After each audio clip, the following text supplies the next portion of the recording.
সালামু আলাইকুম রহমতুল্লাহ। নতুন পররাষ্ট্রমন্ত্রীর সাথে পিটার হাসের সাক্ষাৎ কিসের ইঙ্গিত? যে যাই বলুক, আসলে কি হচ্ছে?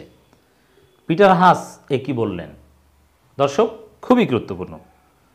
আমি জানি যে আপনাদের আগ্রহ এই সব বিশ্লেষণে সবচেয়ে বেশি, কারণ এই সরকার যে একটা ডামি নির্বাচন করে ক্ষমতায় আসলো এবং সরকার গঠন করলো, তো গণতন্ত্র পুনরুদ্ধার, জনগণের ভোটাধিকার প্রতিষ্ঠিত হলো না।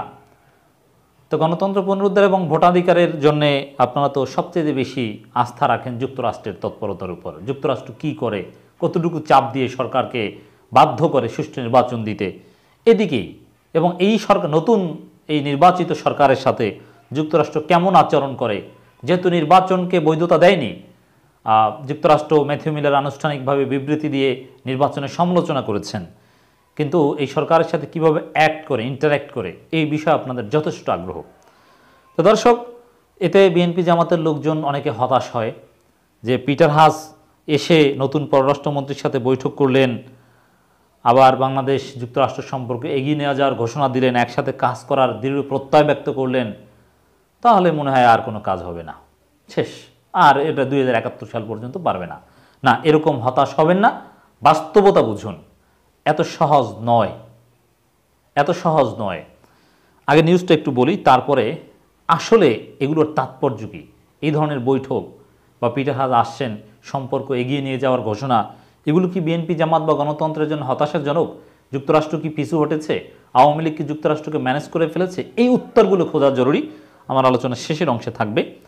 নতুন পররাষ্ট্রমন্ত্রীর সঙ্গে বৈঠক করেছেন পিটার হাস, এবং পিটার হাস কিছু কথাও বলেছেন। বাংলাদেশ যুক্তরাষ্ট্রের মধ্যে সম্পর্ক কিভাবে আরও এগিয়ে নিয়ে যাওয়া যায় সে বিষয়ে পররাষ্ট্রমন্ত্রী ডক্টর হাসান মাহমুদের সঙ্গে আলোচনা করেছেন ঢাকায় নিযুক্ত মার্কিন রাষ্ট্রদূত পিটার হাস। বুধবার 17 জানুয়ারি পররাষ্ট্র মন্ত্রণালয়ের নতুন পররাষ্ট্রমন্ত্রী ডক্টর হাসান মাহমুদের সঙ্গে বৈঠক শেষে তিনি কথা বলেন। পিটার হাস বলেন, নতুন পররাষ্ট্রমন্ত্রীর সঙ্গে দেখা করার সুযোগ হয়েছে আজ। এর মানে একটা কথা স্পষ্ট যে এই সরকারের সাথে কাজ করছে, নির্বাচনকে স্বীকৃতি না দিলে ওই সরকারকে স্বীকৃতি দিচ্ছে যুক্তরাষ্ট্র সরকার। এই পররাষ্ট্রমন্ত্রীকে পররাষ্ট্রমন্ত্রী হিসাবে মেনে নিয়েই কাজ করছে যুক্তরাষ্ট্র। এটা তো আমি সবসময় বলি যে রাষ্ট্রের, আওয়ামী লীগ 100 বছর ক্ষমতায় থাকলেও আপনাকে রাষ্ট্রের আনুগত্য করতে হবে। আপনি সরকারের বিরোধিতা করবেন, কিন্তু রাষ্ট্রের আনুগত্য অ্যাবসলিউট হতে হবে। যাই হোক, সম্পর্কটা তো জি টু জি। আর হ্যাঁ, নতুন সরকারের সাথে যতই বিতর্কিত নির্বাচন হোক, সম্পর্ক যুক্তরাষ্ট্র রাখছে এবং ভালোভাবেই রাখছে, এটাও ট্রু। তারপরে বলছি, গণতন্ত্রকামীদের হতাশ হওয়ার মতো খবর এটা না। ভবিষ্যতে আমাদের দুপক্ষের সম্পর্কের কার্যক্রম নিয়ে আমরা কথা বলেছি। আমরা দুপক্ষের স্বার্থ সংশ্লিষ্ট বিষয় কিভাবে এগিয়ে নিয়ে যাবে তা নিয়ে আলোচনা করেছি। মার্কিন রাষ্ট্রদূত বলেন, দুপক্ষের মধ্যে ব্যবসা বাণিজ্য ও রোহিঙ্গা সংকটে একে অপরকে কিভাবে সহযোগিতা করতে পারি সেই বিষয়ে আলোচনা করেছি। দেখেন, এই রোহিঙ্গা সংকট নিয়ে কাজ করতে চায়, এর মানে দেখেন, বাংলাদেশে যদি যুক্তরাষ্ট্রের চিন্তা, যুক্তরাষ্ট্রের যে গ্রেটার স্ট্র্যাটেজি অথবা ইন্দো প্যাসিফিক স্ট্র্যাটেজি, এগুলো ইমপ্লিমেন্ট করতে চায়, বা তারা যদি গণতন্ত্র বাংলাদেশে প্রতিষ্ঠা করতে চায়, তাহলে সরকারের সাথে সম্পর্ক রক্ষা করে তার মধ্য দিয়েই করতে হবে। সরকারের সাথে তো আর যুদ্ধ ঘোষণা করে গণতন্ত্র বাংলাদেশে প্রতিষ্ঠা করতে আসবে না, বা সেই প্রয়োজনীয়তা নেই। এজন্য যা করার সম্পর্কের ভিত্তিতে, সম্পর্ক রেখেই করতে হবে। অতএব যেহেতু সম্পর্ক রাখতে হবে, নতুন সরকারের সাথে কাজ করতে হবে, এটা একেবারেই সাধারণ হিসাব। এটা অস্বাভাবিক কিছু না। এটা যুক্তরাষ্ট্র ম্যানেজড হয়ে গিয়েছে, সব স্বাভাবিক হয়েছে, যুক্তরাষ্ট্র পিছু হটেছে, এরকম কিছুই না। দেখেন, নির্বাচনের আগে, 7 জানুয়ারি নির্বাচনের আগে যুক্তরাষ্ট্র একের পর এক আহ্বান জানিয়েছে, সংলাপের জন্য চিঠি বা যত তৎপরতা চালিয়েছে, সেটা তো সরকারের সাথে সম্পর্ক রেখে করেছে। সম্পর্ক না রাখলে তো এই চাপ প্রয়োগ করার জায়গাটা থাকে না। অতএব সম্পর্ক রাখতে হবে চাপ প্রয়োগের অংশ হিসাবে, গণতন্ত্র পুনরুদ্ধারের অংশ হিসাবেই।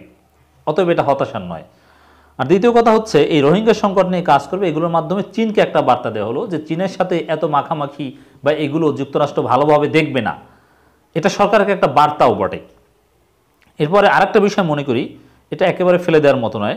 সামনের মাসগুলোতে আমাদের পারস্পরিক স্বার্থ এগিয়ে নিয়ে যাওয়ার জন্য আরও কাজ করব। তো এখানে সামনের মাসগুলোতে কেন বলেন, সামনের বছরগুলোতে কেন বলেন না? এর মানে কি সামনের কয়েক মাস, না সামনের 5 বছর? স্বাভাবিক হলে বলা উচিত ছিল আগামী 5 বছর কিভাবে আমরা একসাথে কাজ করতে পারি, সেই হিসাব আসার কথা। কিন্তু বলছেন সামনের মাসগুলোতে। এর মানে কি কয়েক মাস সম্পর্ক থাকবে, তারপরে বিভিন্ন পদক্ষেপ নিবে? হলেও হতে পারে। এছাড়া দেখেন, যুক্তরাষ্ট্র যদি ম্যানেজড হয়ে যেত তাহলে যুক্তরাষ্ট্রের বিরুদ্ধে মাননীয় প্রধানমন্ত্রী কথা বলতেন না, বা নির্বাচন বাতিলের চেষ্টা চলছে, ষড়যন্ত্র চলছে, এ ধরনের কথাবার্তা আওয়ামী লীগের লোকজন বলতো না, কারো স্বীকৃতির জন্য ধারণা দেয় না, এ ধরনের কথাবার্তা বলতো না। এর মানে ম্যানেজড হয়নি। যেগুলো দেখছেন এটা একেবারে সিম্পল কার্টিজি, সিম্পল ভিজিট। এগুলো ম্যানেজড হয়ে যাওয়া বা সরকার একেবারে পুরোপুরি নিশ্চিন্ত হয়ে গিয়েছে, যুক্তরাষ্ট্র কোনো পদক্ষেপ নেবে না, এর কোনো আলামত নয়। এটা সিম্পল কার্টিজি হিসাবে আমি দেখতে চাই। আর এগুলো কমন কথাবার্তা, এগিয়ে নিয়ে যাবে, কাজ করবে একসাথে। আর কাজ করবে না তা তো আগেও কখনো বলেনি, কাজ তো করবেই, কাজ তো করতেই হবে একসাথে।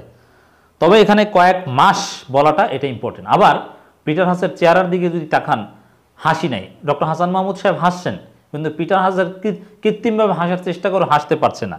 এর মানে একটা ক্ষোভ আছে, এটা কাজে লাগবে।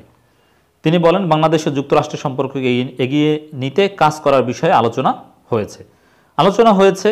তো এই এগিয়ে নিয়ে যাওয়া, তার মধ্যে কিন্তু গণতান্ত্রিক প্রক্রিয়াও কিন্তু আছে, সেগুলোর জন্য যুক্তরাষ্ট্র কাজ করবে, কাজ করছে, এবং সরকার জানে যুক্তরাষ্ট্র কাজ করছে। এজন্যই যুক্তরাষ্ট্র এই পিটার হাস শপথ অনুষ্ঠানে যায়, আইসিটি মন্ত্রণালয়ে যায়, পররাষ্ট্র মন্ত্রণালয়ে যায়, তারপরও সরকারের লোকজন, আওয়ামী লীগের লোকজন যুক্তরাষ্ট্রের উপর ক্ষুব্ধ, সন্তুষ্ট হচ্ছে না। তারা বলতে পারছে না সব ঠিক হয়ে গিয়েছে, সব ম্যানেজড হয়ে গিয়েছে, এ কথা কিন্তু বলতে পারছে না। এর মানে যুক্তরাষ্ট্র আগের অবস্থানে অনড় আছে।